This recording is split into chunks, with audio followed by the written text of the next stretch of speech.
Josh. He told me he had a great introduction for me this morning and wasn't able to deliver it, so I was given an opportunity to deliver it. But my name is Pat Mold. I'm kind of, I guess, one of the organizers of the festival. About 20. I thought this was my silver anniversary this year. I think it's 25th is the silver anniversary, correct? So I thought this was my 25th anniversary of being involved in festivals of Acadiens, although I've been to every one dating back to the first tribute to Cajun music at Blackman Coliseum. And then somebody told me the other day, they said, no, it's your 28th festivals of Acadiens at Creoles. And 28 years ago, I called this gentleman to my left, and we kind of knew each other, but didn't really know each other. And I had the idea to do a kind of a little workshop tent, a little 10 by 10 tent down by the Bayou Food Festival, where I would pretend like I was Howard Cosell and get up close and personal with the musicians. And it was a really kind of thrown together, just to be blunt about it. I would literally run to the stage, grab musicians off the stage, and walk them down to the 10 by 10 tent and interview them. But I called Barry about this idea, and to my surprise, he said yes, without even blinking.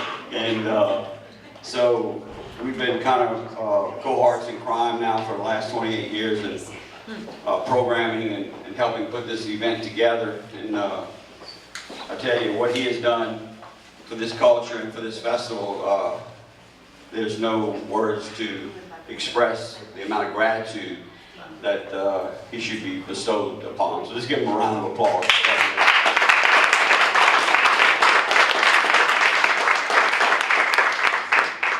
One of the things when we started talking is Barry and I talk about this thing all year round. We pretty much brainstorm and spitball. And Barry came across a gentleman by the name of Cesar Vincent. And I kind of refer to what we do. We're like, every year we're like, what are we going to do next? What are we going to do next? We've been doing this for 44 years. And then I've kind of referred to it as kind of a cultural archaeological dig. It's like we dig, we find stuff, and we dig, and we find more stuff, and then we think, oh my God, we're not going to find, how far do we have to dig to keep finding stuff? Barry dug up Cesar Vincent for the Center for Louisiana Studies and started playing these songs, and I'm like, everybody who heard them just freaked out. And so his talk today is going to be on the lyrical legacy of Mr. Cesar Vincent. I won't steal too much of his thunder. The CD, if you haven't seen it, it's really truly a work of art. We have a who's who of Cajun music and Creole music that have reinterpreted 20 of Cesar's 44 songs that are in the Center for Louisiana Studies. I want to thank Center for Louisiana Studies, Jennifer Ritter, Dr. Caffrey, Pud Sharp, Chris Segura, everybody. Let's give them a round of applause for putting this thing on.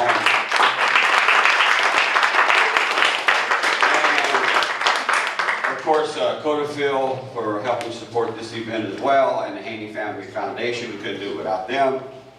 More clapping.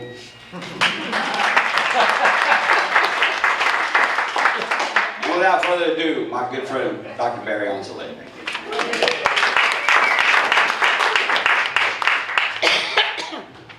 I'm going to use this microphone because my voice is old and tired. Used to have a teacher's voice, and that's been fading.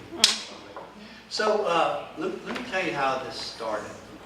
I have known the story about Travailler et Troder for a long time because I'm friends with Michael Doucet and Zachary Richard, and there was this song that they both did versions of, Ancelet and Zachary Richard, and then it went absolutely viral. I'll give you some examples in a minute. But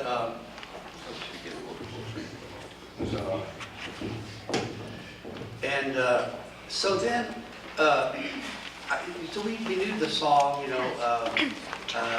became an international anthem, hit all over the French-speaking world. Again, I'll give you some examples in a minute, but beyond that, that was pretty much it. Didn't know a lot about the guy. where the song came from. I heard along the way that it had come from somebody named Cesar Benson from Vermilion Parish. The descriptions of him initially were strange. Somebody described him as virtually homeless. He was not. As you know, very, very weird. He was a little bit, but happily so. But I didn't really wonder about it too much more than that. And then Kevin Reese, who's here, stand up, Kevin. Kevin Reese, who's here, is a grandnephew. Is that right? Yeah. And he had just apparently started reconnecting with his Vanson family roots, and he went to he was at CC's one morning and ran into me. He recognized me, and he said, "You Barry?" I said, "Yeah." He said, "Did you ever hear of a guy named Cesar Vanson?" I said, "Well, yeah." He said, "Well, it was my great uncle. Would you like to know some more about him?" I said, "Absolutely." So we started talking about it, and I started looking. I said, he said, one of my cousins, Preta, is it Falk? What's her last name? Broussard. Uploaded 23, Falk, yeah, 23 of the songs that Catherine Blanchette had recorded him singing in 1953. He had uploaded them to Reverb Nation website where you could go and listen to stuff from musicians and singers. I said, "Oh my God, I didn't know he sang anything else." Nobody ever wondered, what's the likelihood he would only sing Travailler et Produire, but nobody ever wondered about it. Some people knew about it. Anne and Jane, Anne Savoy and Jane Pedrine knew about it, and Michael Doucet. A few of the people were aware of the recordings that Harry Oster had made in 1957, a little later, and had taken some of his songs.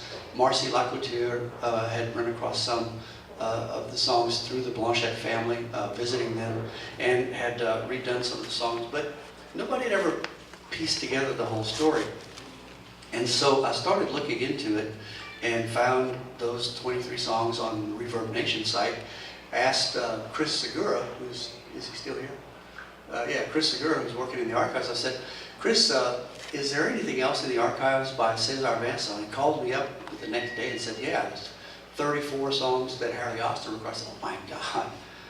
So I started looking into them. I left my prop in the car. I started looking into them and transcribing the songs and exploring them, and I started finding that if you add the 23 that Catherine Blanchette recorded in 1953 and the 34 that Harry Oster recorded and eliminate the overlaps, there's a total of 44 songs. I started looking into them, transcribing them, and tracing them back. And one of the important tools that I used was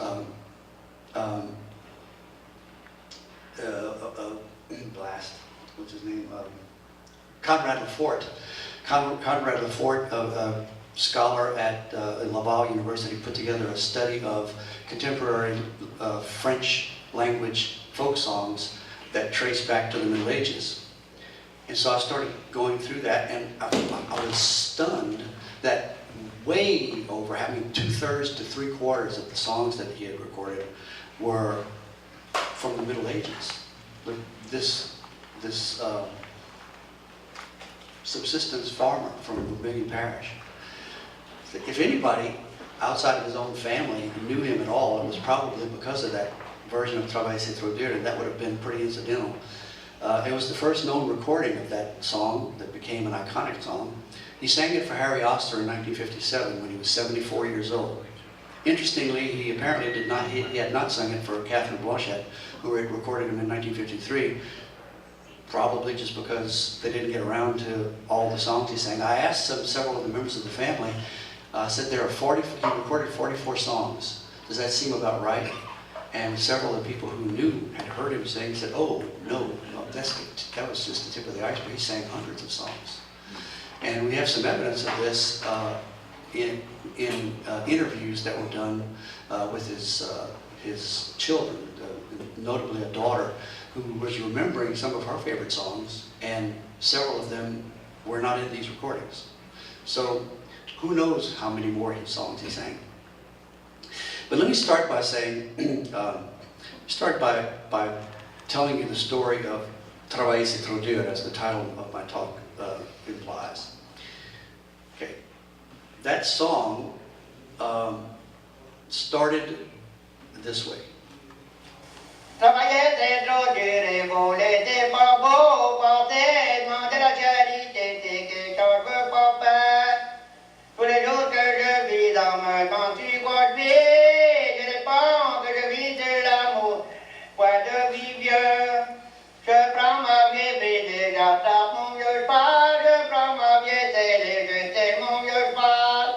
Je monte sur mon cheval et je m'en prends mon archet, je prends mon archet et j'attrape mon violon. Je prends des grands chemins et je joue ma vieille valse, je joue ma vieille valse et m'en va dans le Texas. Avec la fille que je joins, me demandant où te vas, je réponds que je m'en vais dans le Texas parce que ma belle m'embêtait. Avec la fille que je joins, me demandant où te vas, je réponds que je m'en vais dans le Texas parce que ma belle m'embêtait. So that was the original field recording by Harry Oster from 1957. He sang it twice, and both times were slightly different.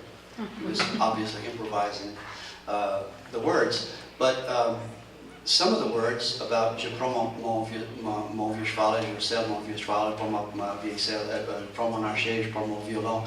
Those lyrics had been recorded by other people from that area. By Catherine Blanchette in 1953, so it was apparently a song that was kind of in the air. The particular verse about Travailler c'est trop dur, which is really the catch verse, working's too hard, and stealing's not right, and asking for charity is something I can't do,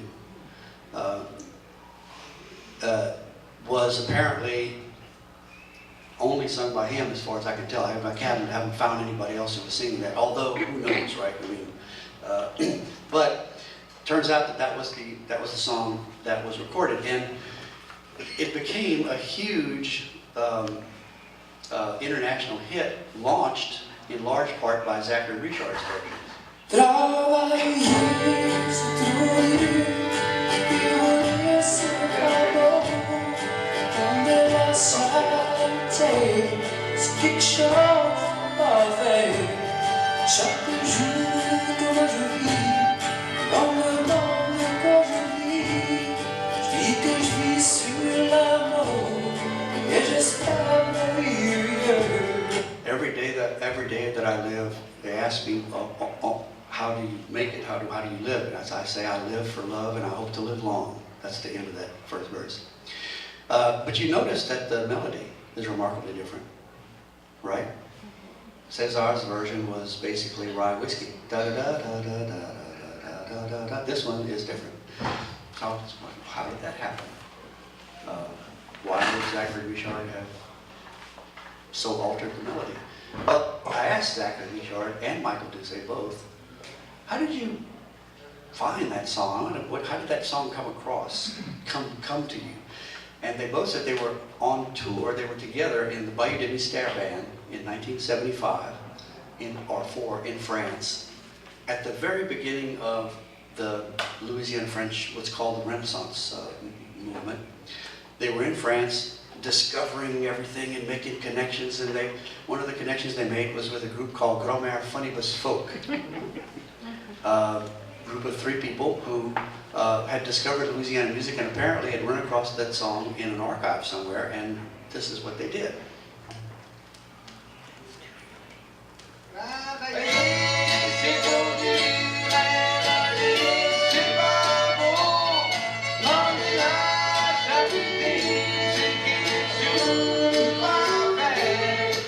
Do you hear the melody? If you listen really hard, you can hear the melody. Da da da da da da da da da da da da. Right? You can hear it, but it's buried because the sound engineer didn't know which one was the melody or which one was the harmony.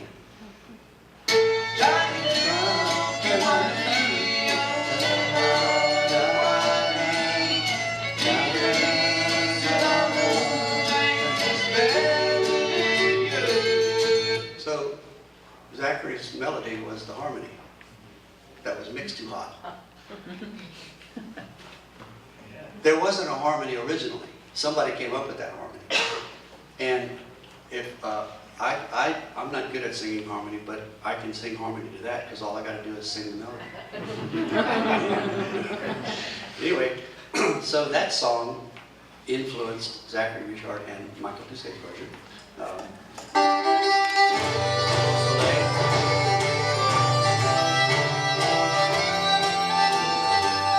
And as you can hear, what they're obviously doing is turning this stuff into more modern sounding music.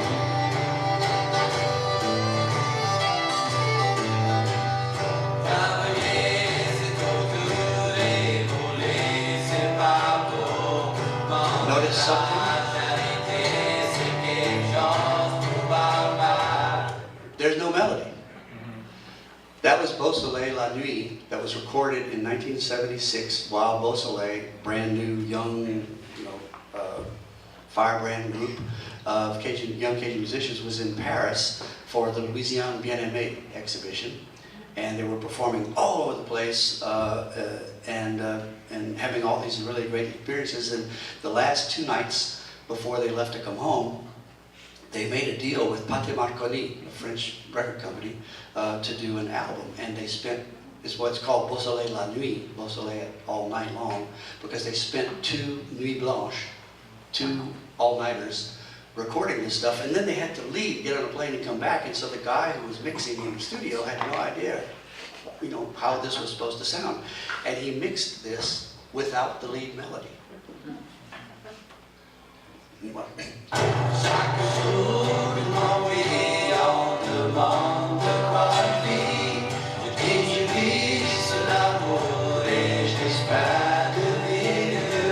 That was supposed to be in there, and wasn't. So by the time Michael and his Koto recorded the version, he didn't feel constrained anymore by the melody.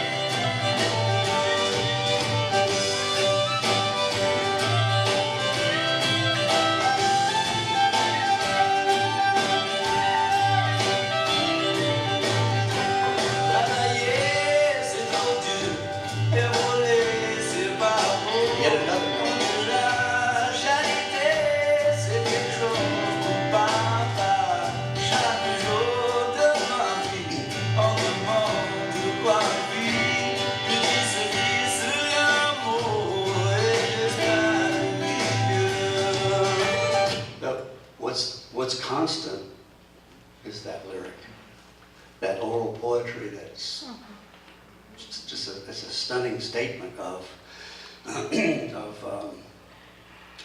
a life condition, a cultural expression, and so launched by this version, which sounds nothing like this anymore. Julien Clerc, superstar, did this. It was number 1 for 4 months in France. It becomes rock and roll.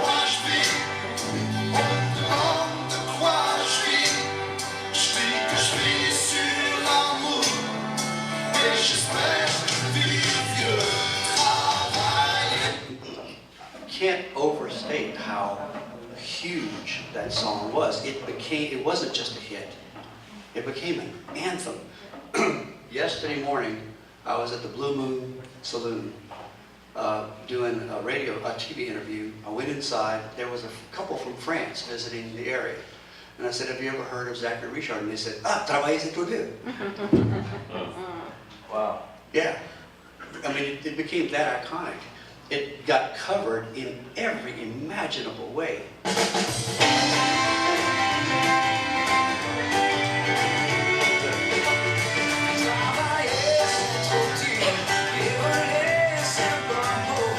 Version from Quebec.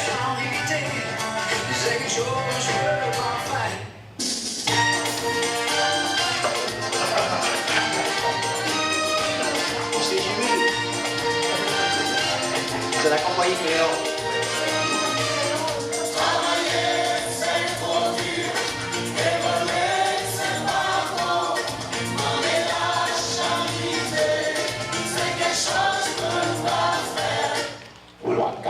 One of my personal favorites. Feels it was sort of a contemporary pop French guy.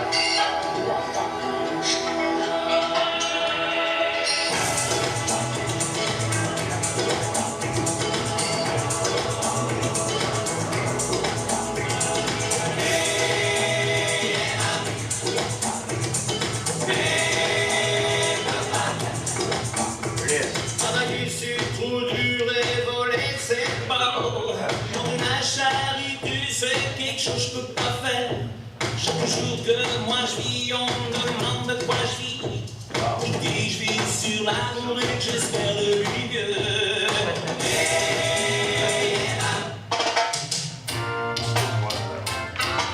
Alpha Blondie.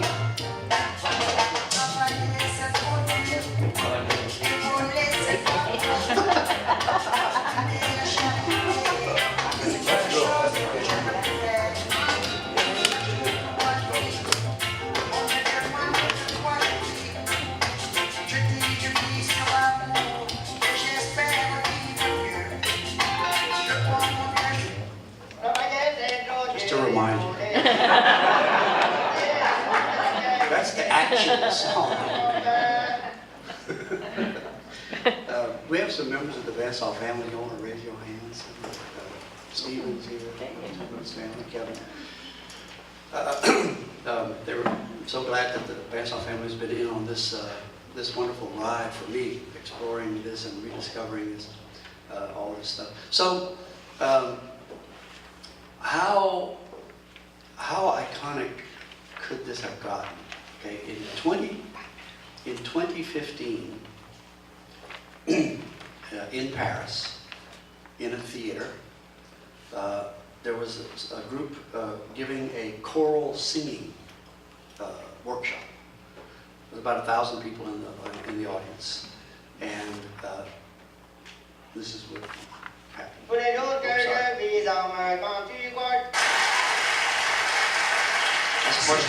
C'est pas nous qui devons chanter, c'est nous qui nous faisons applaudir. C'est formidable.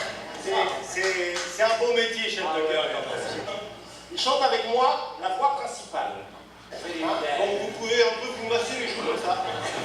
Now, he's giving a choral workshop, and at this point in the discussion, he's explaining to everybody, so let's warm up. We'll all sing a song together, and don't worry about it. You know, when big groups like this sing together, a whole stadium full of people sings the national anthem, it sounds okay. It's got a mitigating effect. It somehow works out. So he said, don't worry about it. Just let's all sing along. On n'est pas très beau, mais c'est très efficace. C'est bien, c'est bien. C'est comme les autres, on leur fait faire n'importe quoi. Voilà. Alors pour continuer l'échauffement, on peut faire des ma-me-mi-mo. So he's warming them up. Pa-pe-pi-mo.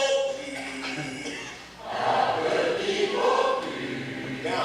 Da-da-di-do. Ils sont plus durs. Ra-ra-ri-mo. On va considérer que vous êtes échauffés. Donc la chanson, je pense que la plupart d'entre vous la connaissent. On va quand même l'apprendre pas à pas. Ça s'appelle, on va penser à vous, ça vous ferait plaisir. Travailler, c'est trop dur. Ça vous va bien? La voix principale. La voix principale. Jardin. 1, 2, 3, 1. Travailler, c'est trop dur. Évoluer, c'est pas beau. Manger la charité, c'est quelque chose à faire. Because in 2015, about 950 people in a theater in Paris doing a choral workshop, and every single person, he just assumes everybody knows it, and they all start singing. That's how iconic that song had become. One more time.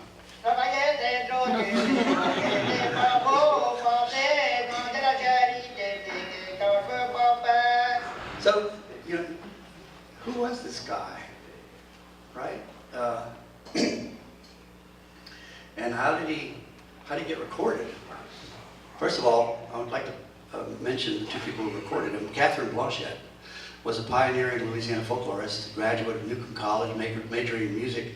She eventually earned a master's degree in musicology from USL with the thesis, Louisiana French Folk Songs Among Children in Vermain Parish, 1942 to 1954.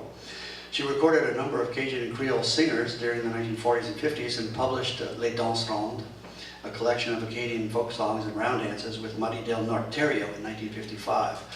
This was really, really early. Nobody else was thinking of doing anything like this.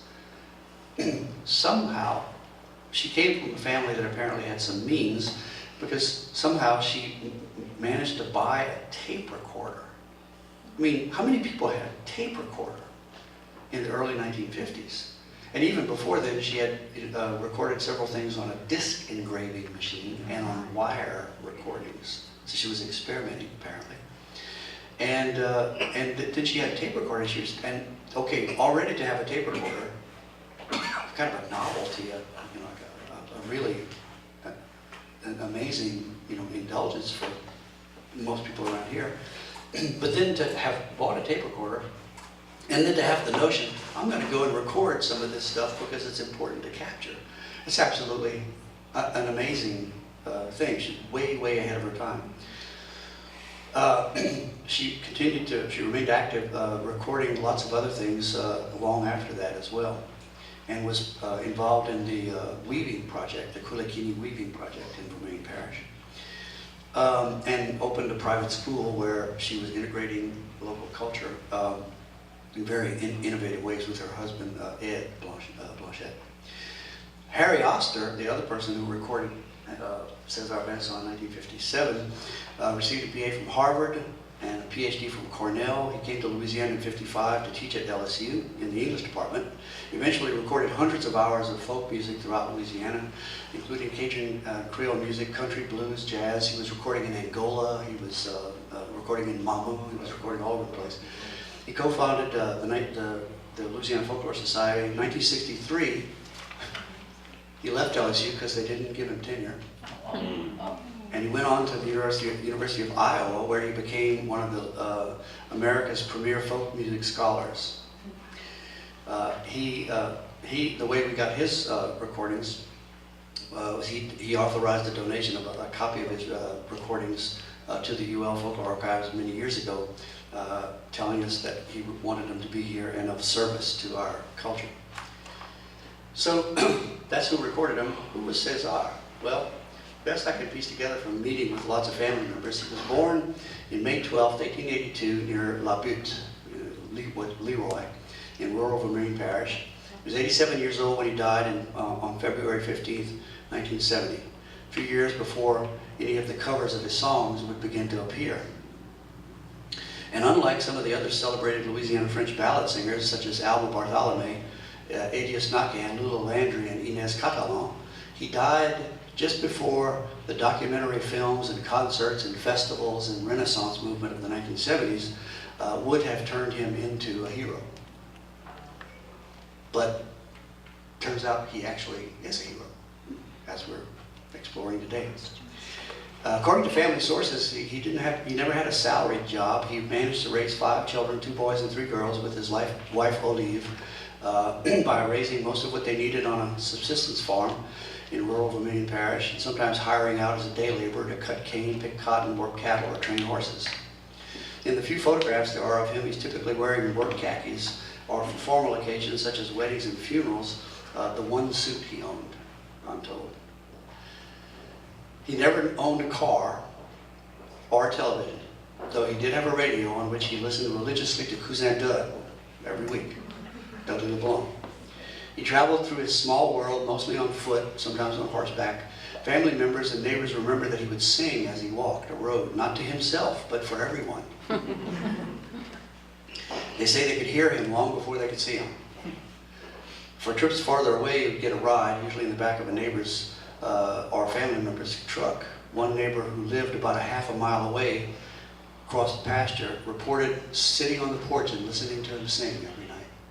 A half a mile away.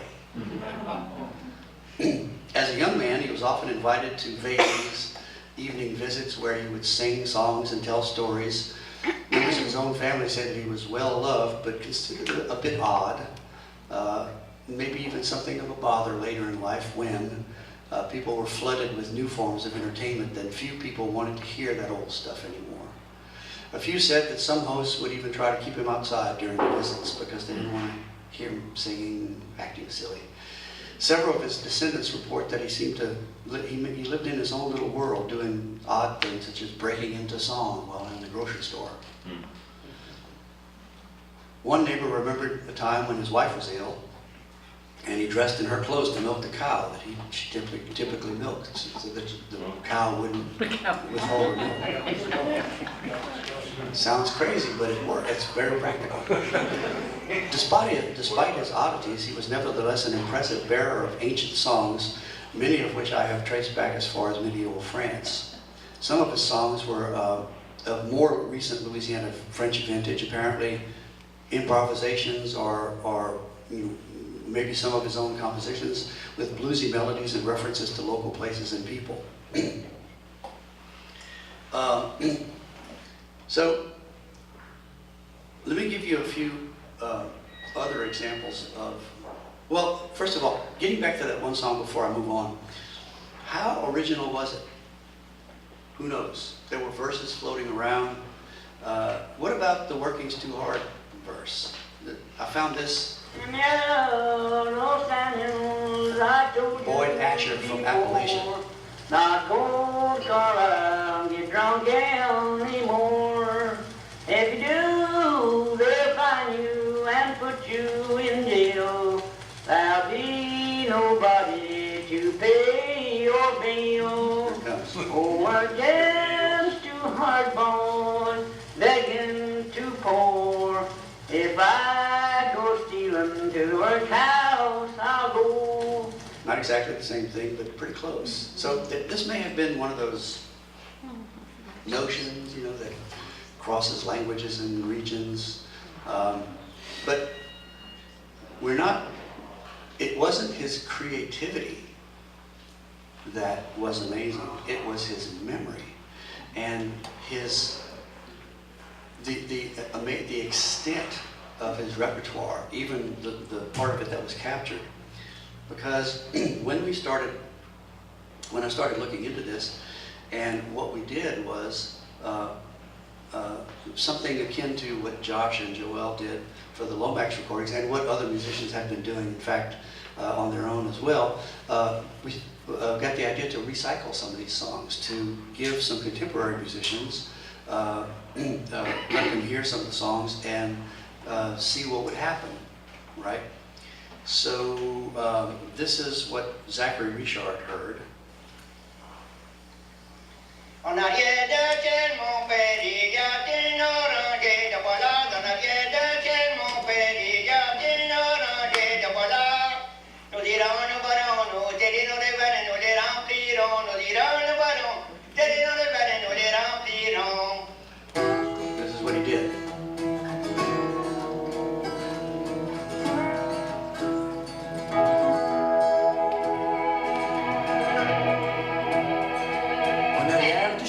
Mon père, il y a un oranger, le voilà. En arrière de chez mon père, il y a un oranger, le voilà. Nous irons, nous boirons, nous tailler dans les vallées, nous les remplirons. Nous irons, nous boirons, nous tailler dans les vallées, nous les remplirons. Now, I hope you understand that I can only play you little snippets of this because of time, but that version of Lafayette's Orange was been traced back to the Middle Ages, collected throughout the French-speaking world, tells the story of a disenchanted young maiden who is trying to sell her oranges. She tries to sell them to the lawyer's son, who sends her to collect the money around town, but no one's available to pay her. And in the end, she says, the hell with it, the whole system, sending them all to the devil, the hell with the lawyer, the hell with the bank, and the hell with them, I'm keeping my damn oranges. An ancient song, expressing peasant sensibilities. It's a sort of a charivari song, sort of a Mardi Gras song. It's sort of a, upending society song.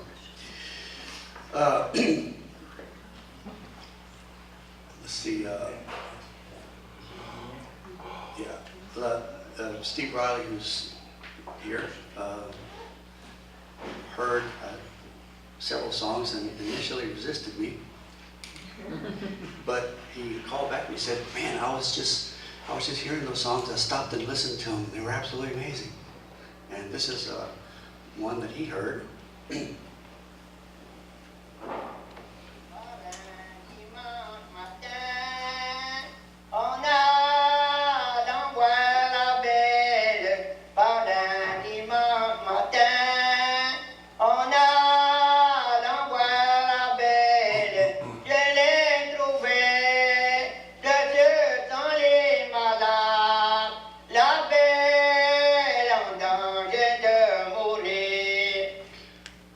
That song also goes back to the Middle Ages. It's a version of Le Galant qui voit mourir son ami. Elita Hoffbauer sang a version for the Lomaxes, Ouvre la Porte, which Josh points out in his study of the Lomax recordings, that in a verse missing from this version, the young suitor rejects the attempt of his dying lover to console her. To console her lover by telling him that don't worry, he'll find a rich wife. So that's what Steve heard, and this is what he did.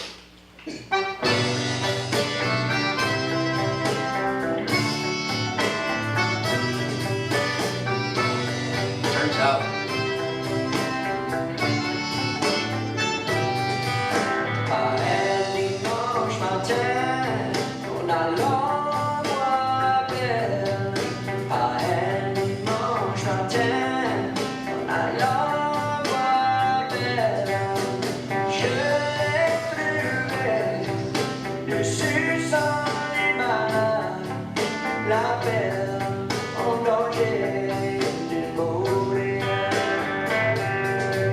so it turns out the Cesar Van song inspired Swamp Papa. I asked Steve, when I heard what he did, I thought, oh my God, that is so amazing, so innovative. How did you do that? He said, I just followed his melody, where it took me.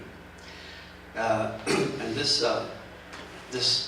CD, the double CD, is the result of over the last 3 or 4 months, getting some of the notables, musicians from around the area, to join me in this quest to put these songs back into circulation in a modern way, and to remind us all of the amazing oral, poetic, lyrical legacy of this man who passed songs from literally from the Middle Ages through his memory to us, thanks to the fact that they were recorded back in the 50s, and now they can come back into circulation. One last example.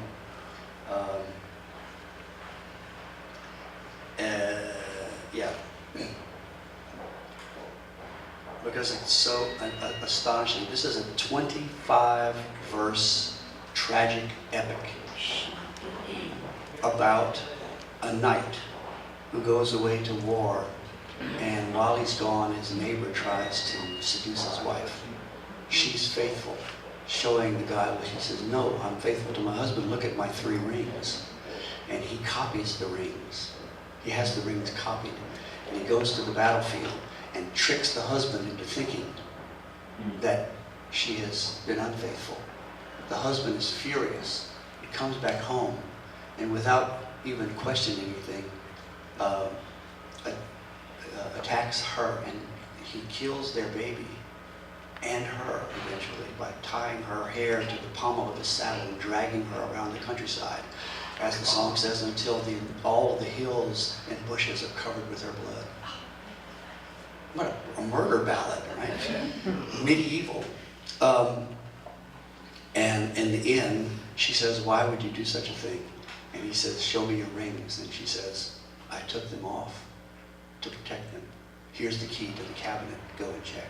And he goes and checks and finds them and realizes he's made the worst error of his life. And there's nothing he can do about it. And he says, can you forgive me? And the wife says, for me, I can forgive you, but not for the life of our child. If that's all you think of us when I'm dead, put us together and nail 4 planks together and cover us with that.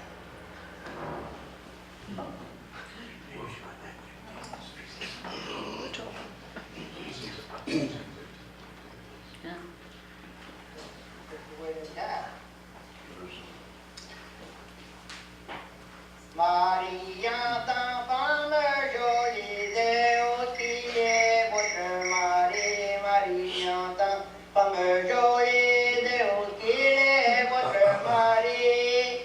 Et mon mari ne l'est pas d'ici, c'est à la guerre, il est allé de mon mari ne l'est pas d'ici, c'est à la guerre, il est allé. The person I thought we might be able to pull this off was Anna Laura Edmiston. Because not only because of her talent, but also that she would understand the story and convey it. She did this.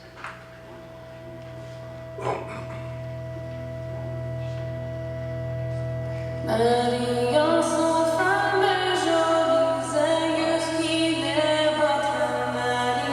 Maria, sans femme jolie, Zeus qui est votre mari. Et mon mari n'est pas ici, c'est à la guerre il est allé. Et mon mari n'est pas ici, c'est à la guerre il est allé. Oh oui, madame, femme jolie, vous donneriez, tu passes les doigts à ses doigts. Oh oui, madame, femme jolie, vous donneriez, tu passes les doigts à ses doigts. Il dit non, non, non, non, monsieur, mon mari trop fidèle à moi. Je dis non, non, non, non, monsieur, mon mari trop fidèle à moi. Stop it there. Just to wrap this, I think this is an important part of what we have been doing since the 1970s. It's what, in a way, what the festival's about. It's a way, in a way, what the preservation, the so-called preservation of Cajun music, Cajun Creole music is about. It's about discovering the past, honoring it, preserving it lovingly, and handing it off to the future, but not necessarily the way it was always done in the past, but processing it and making it new and making it fresh and making it viable and making it matter. And so you have here both aspects, I think, both important aspects of what enables us in 2018 to be still producing Festivals Acadiens Creole, why there are still 75 bands being featured this weekend. Because, and Codeville comes back into the picture, because we learned about our past, we treasure it, we honor it, we preserve it, we find ways to put it into play, keep it in play, and then that ends up becoming the stuff that we continue to create with. All of these songs, if it weren't for people like Cesar Vincent preserving these songs, we wouldn't have a connection to our distant past, and we wouldn't have that lyrical bank, the symbolic baggage, a symbolic bank of images and melodies and rhythms and all those strategies to put in our heads. So some of you were here for the earlier the discussion about some of the young musicians, the contemporary musicians who were creating new songs, and they all said we create new songs based on the bank of information that we have in our heads, and this is an important part of that. So Codeville has provided the generations of young French speakers who can continue to do this, and who are able to do it, and who have the language skills, the instrument, the tools in the chest. And then the other tools in the chest are all of these notions, storylines, references, poetic strategies that we are so lucky to have. And thanks to folks like Cesar Mesa, and there are a lot of others, as Pat alluded to earlier. You know, we're still discovering tons of them. Josh, is it okay, Josh? Is it okay to say to say what just happened last week? Yeah. Yeah. The Blanchette family just donated her original recordings to the Symposium Studies and Archives. Adding, is Chris here? Tell them how nutty you are. Yeah, I mean, I've been kind of waking up in the middle of the night just thinking about it. I'm probably 7 or 8 tapes in. The thing is, it's a really good thing that they decided to go ahead and give these tapes to us so they could be dealt with, because we're already dealing with some that are degrading to the point of almost not being played. And we're encountering a whole new set of information. It's exactly the same feeling I had when in the 1980s, early 1980s, when I sat down with Michael Doucet to listen to the Lomax recordings for the first time. Stopped at the end of the first song and looked at him and said, we're going to have to rethink everything we thought we knew. And once again, we're going to have to rethink everything we thought we knew. But that's what's great. That's what's wonderful about this, and it's what keeps me happy and alive at 67.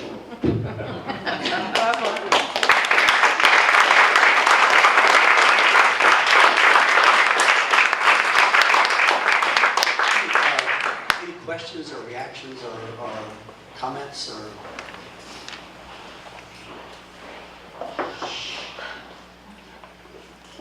Yes, Stephen. He was a grandchild. Great-grandchild. It shows on the picture 5 children, but they had 4 girls. Oh, the 4 girls, okay. Yeah. And I was telling that to Steve Riley earlier. Probably one of the girls lived in Texas. So when the picture was taken, it was probably that's where she was at. She lived in Winnie. Still finding stuff out.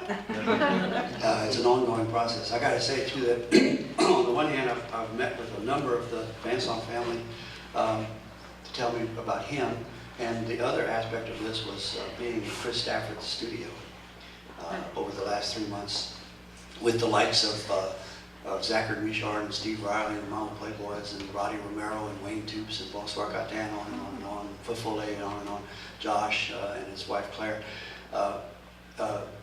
Watching the community of Cajun and Creole musicians, South Louisiana musicians come together and collaborate and just so generously contribute to this tribute.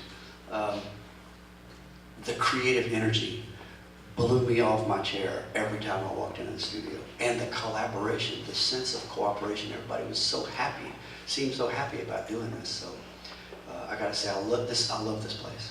I love this place. This is what I love about this place. Yeah. Barry, Kevin? on behalf of myself and all of my family, we want to thank you for everything you've done, as well as the musicians, wherever Steve Riley is. That song is a hoot, man. Yeah, I gotta say, it's like getting paid to eat candy.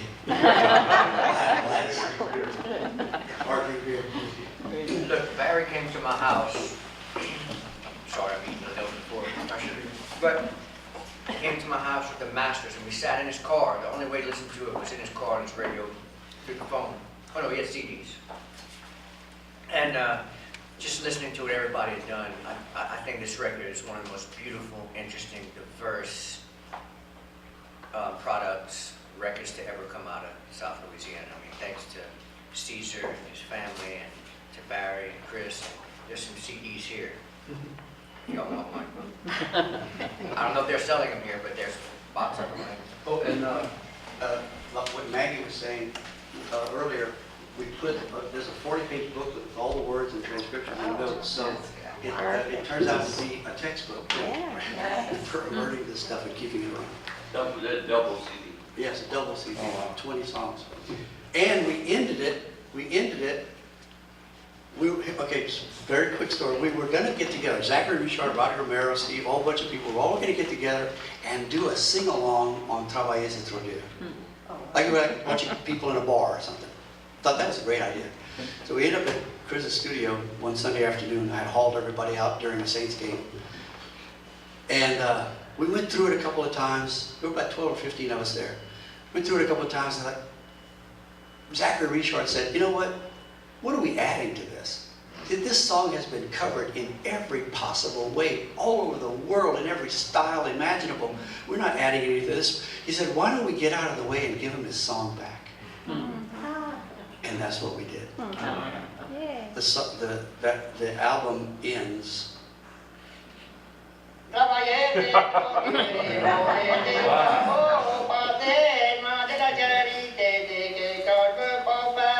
Thank God for Zachary Richard. Show them how it begins. What? We kind of... No, we got it. Yeah. Sam Broussard got the idea to sing with Bravo, bravo David. Il est bon chanteur. Là-bas, au-dans des bois, We started with César and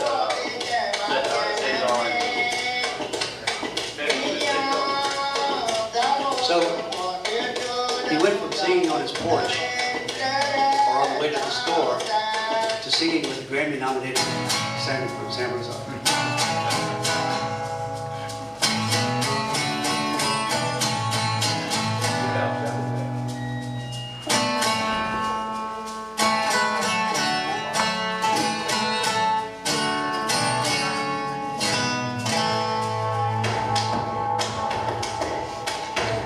He sounds really modern.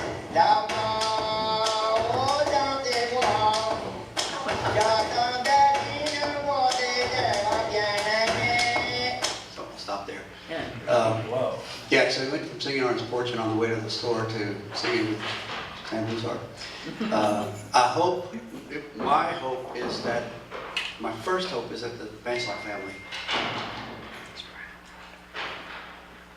feels honored by this. I've been fretting about this for months. I hope they take it in the spirit that it was done.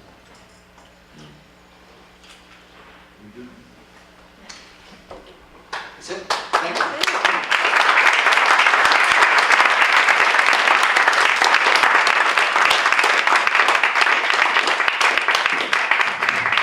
As a little side note, there'll be a tribute to César Vincent special set that'll feature about 20 of the musicians. The preceding program was made possible in part with production assistance provided by AOC Community Media.